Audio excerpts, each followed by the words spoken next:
Hello everyone, welcome back to the channel. Today I'll tell you that how you can turn on or turn off passcode on your iPhone.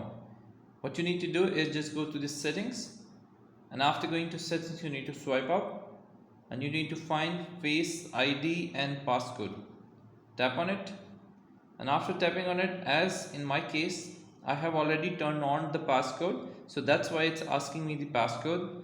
I need to enter the passcode and it will show me the screen like this. If your phone doesn't have the Face ID, the only option that will show you here is the passcode. You need to tap on it. Just swipe up and you see that there is an option of turn passcode off.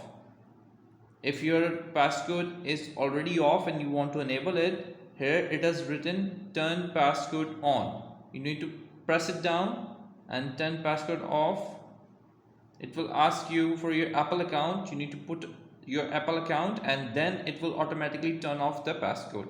And if in case you want to turn on the passcode, you just need to tap on here the turn passcode on. It will ask you the passcode you want to set it, and thus afterwards your passcode will be setted. So that's how you can actually turn on a passcode on your iPhone or turn off the passcode in your iPhone. I hope this video helped out in turning off or on your passcode on your iPhone.